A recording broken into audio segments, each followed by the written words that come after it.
దళిత సమాజానికి YCP party అధినేత జగన్ నాయకులు క్షమాపణ చెప్పాలని టీడీపీ నేతలు డిమాండ్ చేశారు. వైసీపీకి దళితులంటే ఎంత చిన్నచూపు తిరుపతి ఘటనే ఉదాహరణ అన్నారు. దళిత యువకుడు పవన్ను అనిల్ రెడ్డి, దినేష్ రెడ్డి ఇబ్బందులు పెట్టారని మండిపడ్డారు. అప్పు తీర్చలేదని పవన్ను కిడ్నాప్ చేసి విచక్షణారహితంగా కొట్టారని తెలిపారు. తిరుపతి మాజీ ఎమ్మెల్యే భూమన కరుణాకర్ రెడ్డి ప్రధాన అనుచరులు అనిల్, దినేష్ దళిత యువకుడు పవన్ను కిడ్నాప్ చేసిన వ్యవహారంపై భూమన రెడ్డి కనీసం స్పందించలేదని, గంజాయి బ్యాచ్ను పోలీసులు కొట్టారని పరామర్శకు వెళ్లిన జగన్ పవన్ ఘటనపై ఎందుకు స్పందించలేదని తెలిపారు. జగన్మోహన్ రెడ్డి తక్షణ క్షమాపణ చెప్పాలి. జగన్మోహన్ రెడ్డి తక్షణ క్షమాపణ చెప్పాలి. వైసీపీ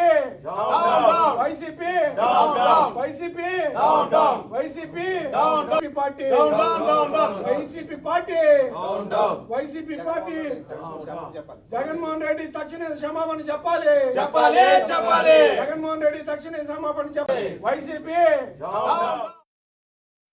చూశాం. దళిత యువకుడు మన సోదరుడు పవన్ ని ఏ విధంగా హింసించారు అనిల్ రెడ్డి, దినేష్ రెడ్డి. ఎవరి అనిల్ రెడ్డి, దినేష్ రెడ్డి? పవన్ చేసిన తప్పేంటి? సమాజంలో ఆర్థిక ఇబ్బందులు ఉన్నప్పుడు కానీ లేకపోతే జీవన ఉపాధి విషయంలో కానీ అప్పులు తీసుకుంటాం కానీ ఈయటం జరుగుతూ ఉండిద్ది.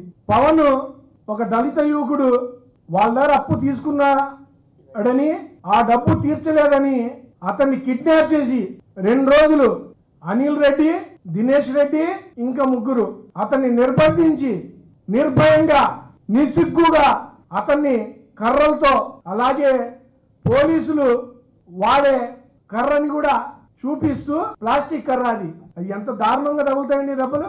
దాన్ని వీడియోతో చిత్రీకరించి అతన్ని కొట్రాని చోట కొట్టి ఎంతో హింసించి అతన్ని దూషిస్తూ తిడుతూ మళ్ళీ ఆ వీడియోని వాళ్ళ తండ్రికి పంపించి భయం లేకుండా నీ కొడుకు మాకు డబ్బులు ఇవ్వాలి, ఆ డబ్బులు ఇస్తేనే నీ కొడుకుని వదిలిపెడతాం, లేకపోతే చంపేస్తామన్నారు.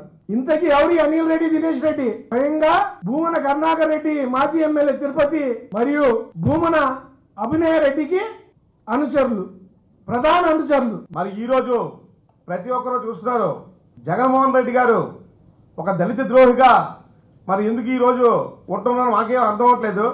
గతంలో కూడా మరి వాళ్ళ ప్రభుత్వంలో కూడా దళితులపై ఎన్నో దాడులు జరిగాయి. అవన్నీ చెప్పడానికి ఇప్పుడు టైం లేదండి. గతంలో మీరే చూశారు, పత్రికలు మిత్రులందరూ తెలుసు. ఆనందబాబు ఎమ్మెల్సీగా ఉండేటప్పుడు దళిత డ్రైవర్కి కొట్టరాని చోట్ల కొట్టి డోర్ డెలివరీ చేస్తే జగన్మోహన్ రెడ్డి ఏం పట్టించుకోలేదు.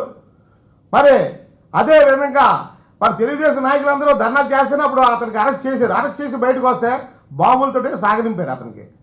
మరి అలాగే సుధాకర్ నుంచి ప్రతి ఒక్కరికి దళితులకి మరి ఈ జగన్మోహన్ రెడ్డి గారి ప్రభుత్వంలో మటుకు అనేక దాడులు జరిగాయి. మళ్ళీ ఈరోజు వాళ్ళు ప్రభుత్వం లేకపోయినా సరే దళితులపై దాడి చేస్తున్నారంటే మరి దళితులంటే జగన్మోహన్ రెడ్డికి ఎందుకో ఇంత కన్నెర చేస్తున్నారు. మరి ఈరోజు ప్రతి ఒక్కరూ చూస్తున్నారు, జగన్మోహన్ రెడ్డి గారు